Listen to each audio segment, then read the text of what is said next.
Nandito na pala sila! Hi guys! Magandang araw mga schoolmates!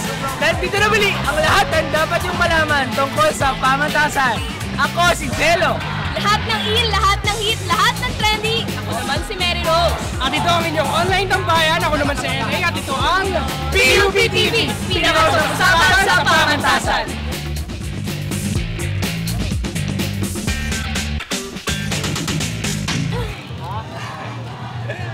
Guys, wala ba kayong napapansin? Wala si Kesa! Ano? Pero bukod doon, hindi nyo ba nalaramdaman na per months na? Ano? At ilang tulog na lang, malapit na magpasko, di ba? Tama! At ipagdiriwang na natin ngayong October ang anniversary ng ating sintang paaralan. Tama! Pero alam niyo ba kung kailan eksaktong ipinagdiriwang ang founding anniversary ng ating sintang paaralan?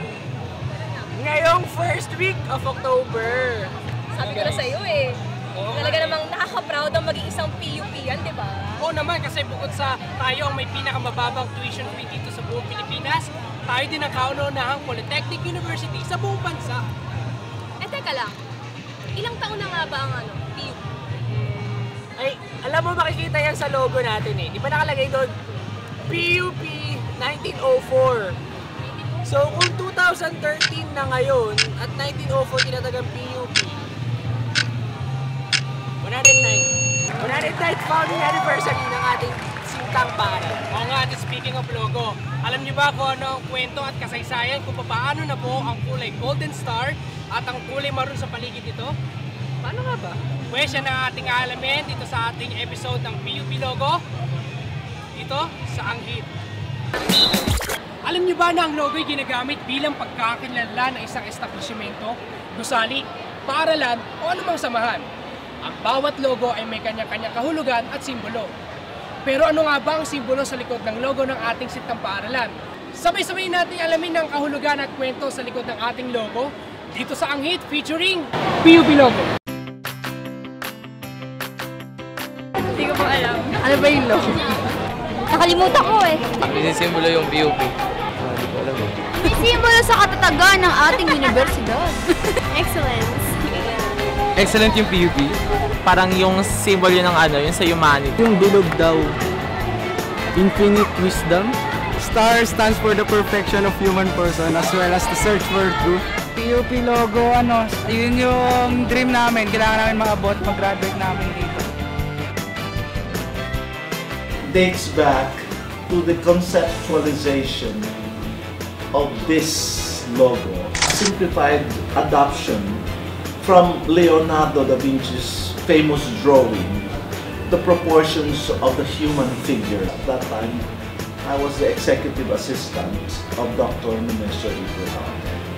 He was the one who conceptualized it. Ang hugis bituin ng ating logo ay isinunod mula sa tanyag na likha ni Leonardo da Vinci na The Proportions of Human Figure o mas kilala sa tawag na Vitruvian Man. Ang katawagang Vitruvian ay hinango mula kay Vitruvius, isang arkitektong Romano noong 100 AD. In our logo, the golden section is, of course, the center of the 5 concentric circles, zeroing in on the midpoint of the PUP star logo. Ang tinatawag na golden section sa between ng ating logo ay siyang sentro ng 5 bilog. Ang 5 bilog na ito ang tinatawag na 5 concentric circles na nangangahulugan ng integrity, ingenuity, industry, intelligence, at internationalism ng PUP bilang isang pamantasan. This logo serves as a constant reminder to all future generations in the community of the Polytechnic University of the Philippines that from the ancient times, the flowering of ideas from the golden section stimulates proportionate economy, social justice, truth, and beauty. The Polytechnic University of the Philippines star logo becomes a symbol of light for the entire nation. Ang galing! Yung pala yun! Ano ka ba naman, Jello? Hindi ako ito nakikinig eh. Grabe kayo! Baka naman nakalimutan lang. Wait lang guys. Maiba naman tayo. Hindi nyo ba alam na ang PUP, hindi rin tayo pauhuli sa mga successful graduates natin? Oo naman! At pinatunayan yan ng ating dalawang ka-scholar ng bayan na kung saan nag-top lang naman sila sa Nutritionist Dietitian Licensure Exam 2013. Wow! Tara, panoorin natin ito, ang kanilang kwento sa PUP yan! So, pala si Julius Cesar A. Bactan. So, I'm 20 years old and I took up BS Nutrition and Dietetics dito sa PUP. Ako si Giancarlo R. Murillo. I graduated as cum laude with GPA of 1.56. And 21 years old na ako, I have my license number. Proud RNB, proud PUP yan. Ako kasi even start pa lang, nagkaroon na ako ng goals. So, sinabi ko sa sarili ko, pagpasok ko sa PUP, kailangan makakuha ko ng Latin Honor from the university. Kailangan maging top notcher ako ng board exam namin. So, start pa lang kailangan may goal setting ka na. Nag-set tayo ng goal na magkaroon ng laude at saka magkaroon ng top sa board exam. So, yun ang naging goal ko. 2 days after malabas yung result, naghanap na talaga ako ng work. So, experience ko talaga is napakahirap. Kahit sabihin mo ng top notcher ka, naging cum laude ka, hindi pa rin ganun kadali pumasok sa tunay na mundo. Nag-apply na ako sa isang agency dito sa Pilipinas, pero itatry ko pa rin na pumasok sa mga food company. Alam naman natin, bilang isang PUP-yan, tayo pinanganak na kulang sa financial na kapasidad. So, ang meron lang tayo is utak. So, utak ang puhunan natin. Ang pagiging isang top notcher ay simula pa lang yan ng buhay. So, ang tunay talaga is nagsisimula talaga yan after ng college natin. So, ngayon pa lang, kapwa ko PUP yan, mag-aral tayong mabuti. Alam nyo kasi naniniwala ko, knowledge without faith is nothing. Sa lahat ng pinag-aaralan natin, dapat laging ang sentro, Panginoon. Wow! Ang galing talaga nila, no? Pero alam niyo, baka pwede sila maging personal dietitian ni Kesa. Bakit naman kakailanganin nun eh? Ang pet-pet na nga. Slim na kaya ano? Nasaan nga pala si Kesa ngayon, no? Balita ko na sa SMX no si Kesa. Naglalakwatsya na naman. Ginagawa ni Kesa sa SMX. Balita ko, nililibot niya yung buong Pilipinas eh. Para saan? Hindi niya tayo sinama kasi eh. Panoorin na lang natin ang may special na iniunda si Kesa sa atin. Panoorin natin. Hi guys! Andito ako ngayon sa SMX Convention Center para sa 24th Philippine Travel Mart ng Philippine Tour Operators Association o ng PhilTOA. At guys, alam nyo ba, sa loob nito ay ang buong Pilipinas. Kalain mo nagkasya ang buong Pilipinas! Hindi ka naniniwala? Tara, puntahan natin!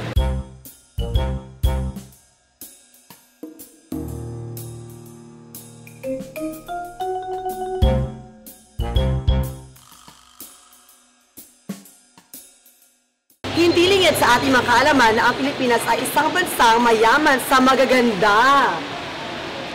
Magaganda! Ano ka ba? Magagandang tanawin. Kaya naman, lakas loob, taas noo, tulo ang dugo na tinanong ng PUP Creative sa mga tao rito kung bakit nga ba it's more fun in the Philippines. Alamin natin!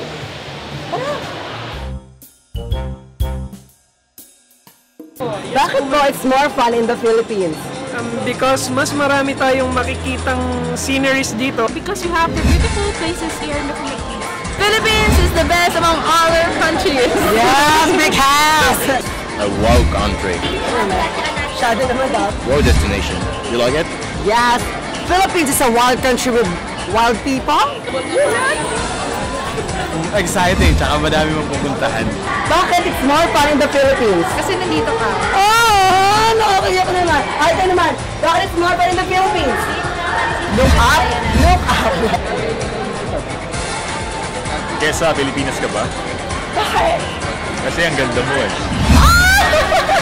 Bakit po it's more fun in the Philippines? Bakit? Ano ba? May-enjoy mo yung lugar sa Pilipinas. Because of you.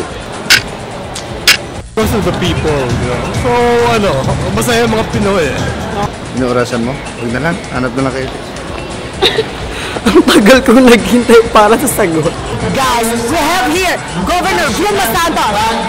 Governor V, bakit pa it's more fun in the Philippines? Ang sagot niya, wala eh. Wala ko na pala. Hi guys, we have here Mr. Mark Nelson. We do? Where? It's you po. I knew Sir, it. Yes. why is it more fun in the Philippines? Number one, the people. The people are the friendliest people all over Asia, possibly all over the world. And also, we have everything in the Philippines. Actually, the only thing we're missing in the Philippines is snow, but that's okay. We don't need snow. We have the best beaches. We have sand. Oh, diba? Who needs snowmen when you can make sandmen? We have the best scuba diving in the world. You go to Tupataha Reef. You can see everything. We have 95% of the world's marine biodiversity right here in the Philippines. Ah, di ba schoolmates, sabi naman sa inyo, sobrang ganda ng Pilipinas. Ito nga, sabi ng mga nakasari kanina dito sa SMX, ang dahilan kung bakit it's more fun in the Philippines ay una, dahil sa mga magandang tanawin. Pangalawa ay dahil sa ating mga sariling produkto. Pangatlo ay dahil hindi ka mauubusan ng mga gagawin dito sa ating bansa. At pang-apat at ang pinakamahalaga sa lahat, kung bakit it's more fun in the Philippines, eh dahil na rin sa mga masasayahin at magagandang mga Pilipino. Sabi? Kinasabi?